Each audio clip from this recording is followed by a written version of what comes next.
The morning after she climbed out of her own pyre, the capital woke, ringing every bell in celebration of her death.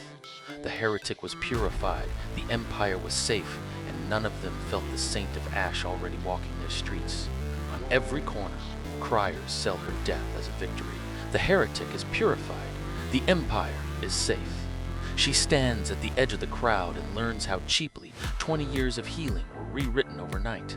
And the tithe shows her the celebration as it truly is. Sin glowing under skin like rot under bark. Some souls barely flicker.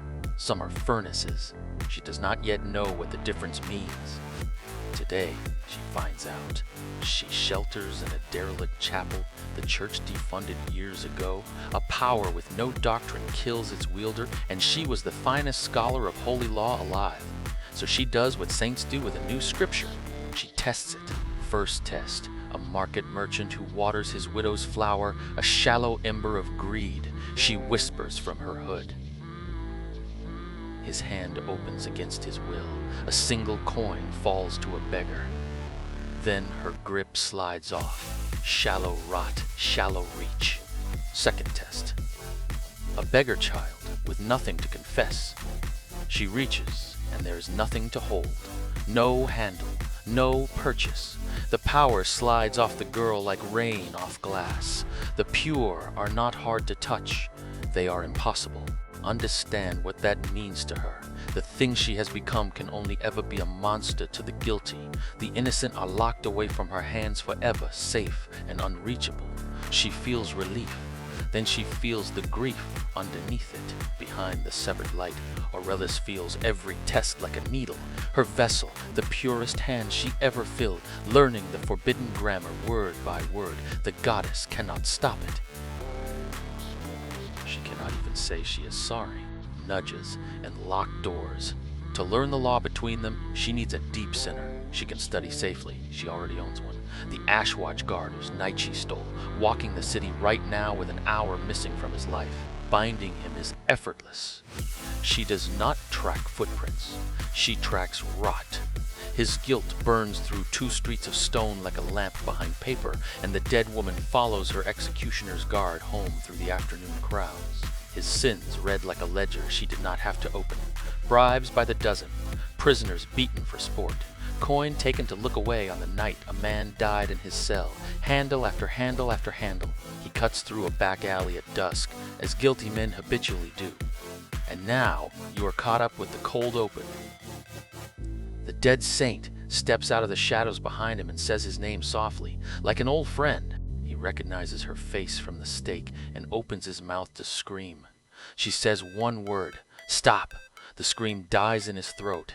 No struggle, no resistance, like a door swinging on an oiled hinge. His rot is that deep. Kneel, she says, and he kneels. Confess, she says, and 20 years of buried filth pour out of him into the rain. She is not torturing him. She is deeper than his tongue now. She is standing in his memory.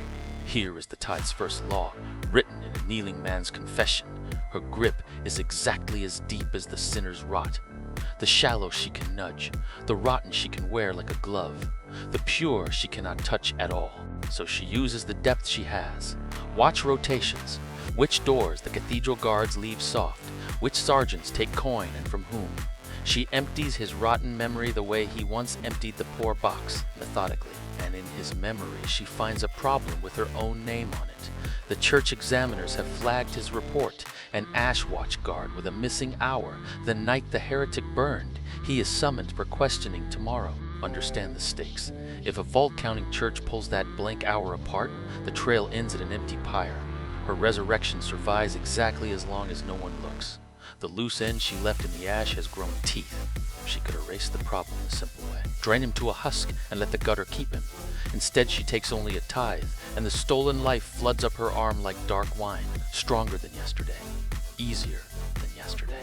Then the cost collects. As the strength settles, she reaches for the evening hymn she has sung since she was 8, and finds half of it gone, burned away like the warmth. Every feeding takes a piece of the saint. Remember that, so she does not kill him. She rewrites him. A seamless, false memory fills the blank hour, dull enough to bore any examiner. and deep in his rot she seats a hook of her own. The church's guard, her first pawn, she releases him. He picks up his lantern, steadies his memory of an unremarkable night, and walks home whole, owned, and unknowing. Tomorrow, he will bore his examiners perfectly, and he will keep walking the cathedral's halls for her. In the cathedral, Croven closes the burning's paperwork with a craftsman's satisfaction and orders something grander, a mass of purification to consecrate the heretic's cleansing before the whole empire. He believes he is scheduling a celebration. By nightfall, the criers have it. In 7 days, the Pope will bless the square where she burned, the prince beside him, the hierarch at his right hand. 3 names from a dead woman's ledger, gathered on one dais. She hears it from the shadows and almost smiles. A ghost cannot walk through cathedral doors. A survivor can. The church will need its miracle story checked and managed, and she intends to be that story, gentle and impossible. One stop first. She finds Edda where the grieving go, on the side chapel steps, and turns the tithe's sight on her oldest friend. Nothing. No ember, no handle, no rot. The only soul in the capital her power cannot see. One step would end that grief. One word. She does not take the step. Everyone who stands near what she is becoming will burn for it eventually, and Edda is the last thing she owns worth protecting. The dead stay dead. For now. Behind the wall, Aurelis gathers everything she has left and pushes one mote of comfort toward the weeping girl, the purest open vessel in the city. It dies in the severed light, inches from the seam. Even kindness cannot cross. In the derelict chapel she practices the only weapon the fire could not give her. The sigils sink, the embers cool to gentle violet. In a shard of mirror the serene saint the empire loved smiles back, perfect and entirely a mask. She trades the dead man's cloak for pilgrim gray and rehearses her resurrection like scripture, where she drifted, how she lived, why the fire spared her. Every answer humble, tearful, and checkable nowhere. Then she looks toward the cathedral. In 7 days, the 3 men who killed her gather on one dais to celebrate her ashes. They do not know the account survived.